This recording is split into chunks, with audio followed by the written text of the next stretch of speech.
ఈ రోజు మనం చేసుకోబోయే స్పెషల్ రెసిపీ చామగడ్డ పులుసు. పుల్ల పుల్లగా కారంగా ఉండే ఈ పులుసు బ్యాచిలర్స్ కూడా సింపుల్ గా చేసుకోవచ్చు.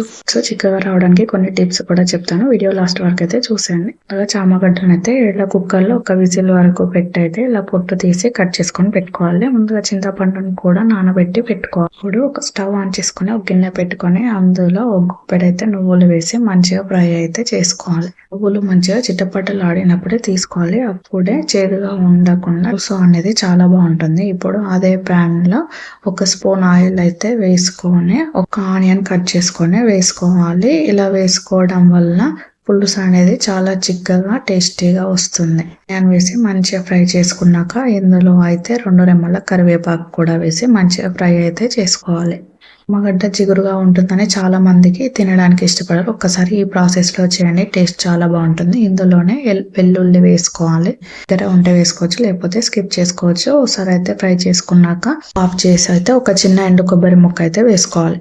మిక్సీ గిన్నెలో ఫస్ట్ వేయించి పెట్టుకున్న నువ్వులని పొడి చేసి పెట్టుకొని ఉల్లిగడ్డ వేయించుకున్నాం కదా, అది కూడా ఈ మిక్సీలో వేసుకోవాలి. మంచిగా ఫ్రై చేసుకున్న వాటిని అన్ని మిక్సీ జార్లో వేసుకొని ముందుగా నానబెట్టుకున్న చింతపండును కూడా ఇందులో వేసుకోవాలి. నార లేకుండా చేస్తే పులుసు అనేది ఇవన్నీ వేయడం వల్ల చిక్కగా వస్తుంది. గ్రేవీ అనేది టేస్ట్ బాగుంటుంది ముక్కకు పట్టి. తనైతే వాటర్ పోసుకోకుండా మెత్తగా పేస్ట్ చేసుకొని అయితే ఓ పక్కకైతే పెట్టేసుకోవాలి.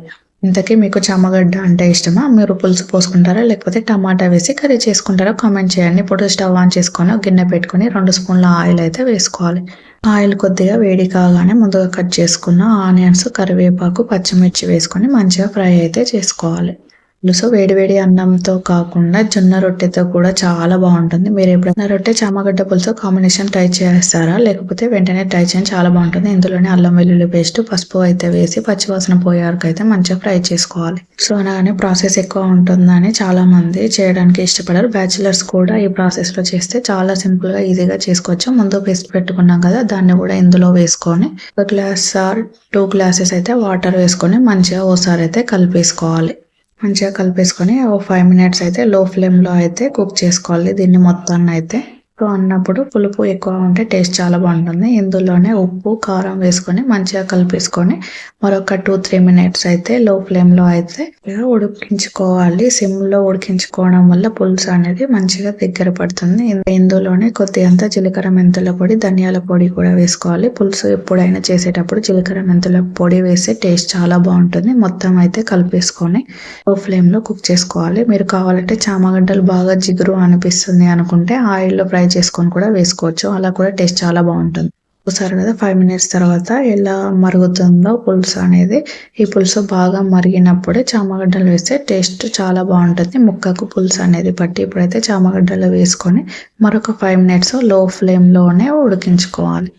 లో ఒకసారి అయితే చేసి చూడండి, అస్సలు జిగురు అనేది ఉండదు.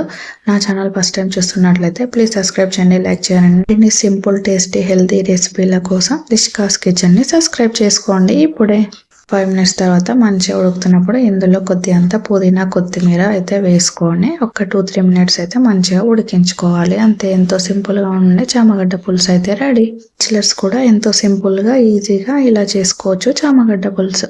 పుల్లగా కారంగా నోరూరించే చామగడ్డ పులుసు ఓసారి ఈ ప్రాసెస్ లో చేశారంటే టేస్ట్ అదర్స్.